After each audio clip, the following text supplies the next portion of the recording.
कहते हैं ये परीक्षित के प्रभु मेरा जीवन धन्य हो गया, ये श्राप मेरे लिए वरदान बन गया, क्योंकि जीवन में मरना तो एक दिन सबको है। आज अगर आप मुझे कह देंगे कि मैं तुम्हें जीवन देता हूं तो कुछ वर्षों बाद मरूंगा, कुछ नहीं तो हजारों वर्षों बाद मरूंगा। मरना तो एक दिन निश्चित है, पर यह निश्चित नहीं है कि उस दिन हरि याद आएंगे, ये निश्चित नहीं है कि उस दिन हाथ हरि पकड़ेंगे। कबीरदास जी का एक बड़ा विश्व प्रसिद्ध दोहा है, जब आए इस जगत में जग हंसे हम रोए, कुछ ऐसी करनी कर चलो हम हंसे जग रोए। सबने सुना होगा कि जब पैदा हुए हम रोए जा रहे थे क्योंकि अपरिचित पता नहीं किस जगत में आ टपके, सब हंस रहे हैं बेटा हुआ बेटा हुआ बेटा हुआ, लड्डू बांटो लड्डू बांटो, और हम सोच रहे थे काये का बेटा, यहाँ तो पता नहीं कहाँ फंस गए हम, सब अनजाने कुंभ के मेले के जैसे, ना कोई जान ना पहचान, भीड़ में घुस गए। लेकिन कुछ ऐसा करके चलो सब रोते रह जाएं हमारे लिए, हम हंसते हंसते जाएं। तो ये कोई आसान है? दिल पर हाथ रख के बताओ, क्या आप ये सचमुच हंसते हंसते चले जाओगे? इतना आसान नहीं महाराज। रोते रोते इतना रोते हैं, ये जगत जब छूटता है ना तो साधारण नहीं है।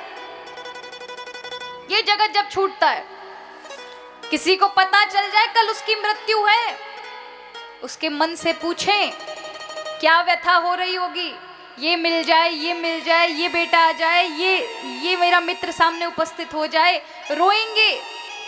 सब छूट रहा है, मेरे बाद क्या होगा, मेरे बच्चों का क्या होगा, मेरी पत्नी का क्या होगा, इन सब चीजों का क्या होगा, मेरे बाद कौन संभालेगा।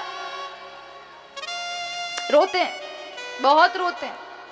कहा जाता है मृत्यु के समय ऐसा दुख होता है, ये ऋषियों ने अनुभव करके बताया कि 10,000 भिक्षु एक साथ डंक मारे, उससे भी 4 गुना भयानक दुख होता है मृत्यु का, कि व्यक्ति को बहुत कष्ट होता है, उसमें छोड़ा नहीं जाता संसार, बल्कि लोग भी रोते, वो भी रोता है, छूट रहा है छूट रहा है छूट रहा है। हंस कौन सकता है? जिसको संसार से ज्यादा दिख रहा हो। हंसेगा कौन? जिसको यहाँ भी छूटना पड़, यहाँ ज्यादा भरा हुआ दिख रहा है लेकिन वहां पर लोक में खाली ही दिख रहा है। ऐसा नहीं है, जब मृत्यु होती है तब अनंत जन्मों के प्रारब्ध दिखाई देते हैं। ये परिणाम है तुम्हारा, कुछ नहीं इकट्ठा किया तुमने जीवन से, यहाँ के लिए कुछ नहीं जोड़ा है, इसलिए ये खाली है। और जब वहां से केवल कुछ नहीं दिखेगा, शून्यता यहाँ दिखेगी और वहां भरा भरा दिखेगा, तो छोड़ने में दुख होगा और यहाँ अब बसना पड़ेगा, इसलिए दुखी है। लेकिन यहाँ कम भरा है लेकिन वहां अपार भरा हुआ दिख रहा है, तो छोड़ते छोड़ते हंसते हंसते छोड़ जाओगे महाराज। छोड़ना नहीं पड़ेगा, छूट जाएगा, सब रोते रह जाएंगे, लेकिन नारायण का हाथ दिखेगा ना, हरि दिखेंगे, तो जगत उनके सामने तुच्छ है। आप तो दौड़कर प्रभु का हाथ पकड़ लेंगे और खुशी खुशी संसार को छोड़ देंगे।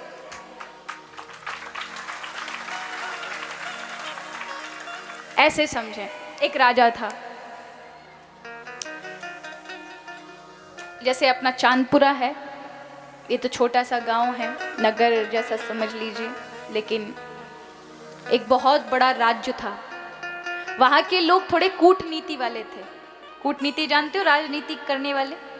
तो वो कहते थे राजा उसी को बनाएंगे जिसको फंसाएंगे। तो वो जिसको भी राजा बनाते तो उनका नियम था 5 साल तक तो वो राज्य करता, खूब मौज उड़ाता, और उसके बाद उस नगर के पास ही एक बहुत बड़ा समुद्र था, और समुद्र से 50 कोस की दूरी पर बीच में एक टापू था जिसमें हिंसक जानवर रहते थे। 5 साल के बाद उस राजा को उस टापू पर छोड़ कर आते थे, जहां उसकी मृत्यु हो जाती थी। आने जाने का कोई रास्ता ही नहीं था, चारों ओर से समुद्र था। तो ऐसा हर बार होता था, हर बार राजा 5 साल, कोई भी राजा बनता, जो राजा बनता 5 साल सुख भोगता और फिर टापू पे छुड़वा दिया जाता। तो एक बार उस नगर में संत आ गए, कीर्तन करने लगे, तो लोगों को अच्छा नहीं लगा। उन्होंने कहा ये ज़्यादा भगवान का प्रचार प्रसार करे, इसी को राजा बनाओ, फिर टापू पे छोड़ के आएंगे। तो लोगों ने जबरदस्ती, वो बनना नहीं चाह रहे थे लेकिन जबरदस्ती, नहीं महाराज आप तो हमारा कल्याण करो, हम प्रजा के ऊपर कृपा करो, बना दिए हमारा राजा। अब राजा बने तो जो और राजाओं ने गलती की वो संत ने नहीं की थी। और राजाओं ने गलती ये की कि उन्होंने 5 वर्ष सारे सुख अपने लिए भोगे, अपनी मौज मस्ती की, लेकिन संत जी ने मौज मस्ती पे ध्यान नहीं दिया। याद था रहना तो उसी टापू पे ही है, इसलिए ध्यान कहाँ दिया गया? पूरे 5 साल उस टापू पे ही ध्यान दिया गया। पुल बनवा दिए गए, लोग पहुंचा दिए गए, खेती बाड़ी आदि करवा दी गई, लोगों के रहने के लिए स्थान बनवा दिए गए, मंदिर यज्ञ आदि यज्ञशालाएं बनवा दी गई, कुछ लोगों की टुकड़ियां वहां पहुंचा दी। जो ही 5 साल व्यतीत हुए, लोग तो महाराज सोच के जा रहे थे भाई अब तो टापू में महाराज ने बड़े आनंद लिया, अब देखेंगे वहां टापू में अब इनका कोई पता नहीं होगा, हिंसक जीव जंतु इनकी बोटियां नोच लेंगे। लेकिन जब लेके गए समुद्र किनारे तो देखा बहुत बड़ा पुल था, वहां विशालता में बहुत सारी चीजें दिखाई पड़ रही थी, इमारतें दिखाई पड़ रही थी। संत जी ने कहा राधे राधे यहीं छोड़ दो, हम तो चले जाएंगे। और खुशी खुशी पुल से होते हुए सदा के रहने वाले नगर में पहुंच गए, जिसका कोई समय अवधि नहीं था कि यहाँ तो 5 वर्ष का ही सुख था, वहां पूरे जीवन भर सुख है।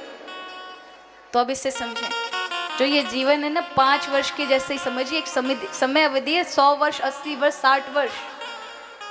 यहाँ का अगर सुख भोगने में रहे, केवल अपने शरीर तक ही रखा और अध्यात्म मार्ग के लिए कुछ नहीं जोड़ा, अच्छे सत्कर्म नहीं किए, किसी से अच्छा व्यवहार नहीं किया, अपशब्द बोले, किसी का हृदय दुखाया, वहाँ परिणाम बहुत बुरा हो रहा है, भोगना पड़ेगा।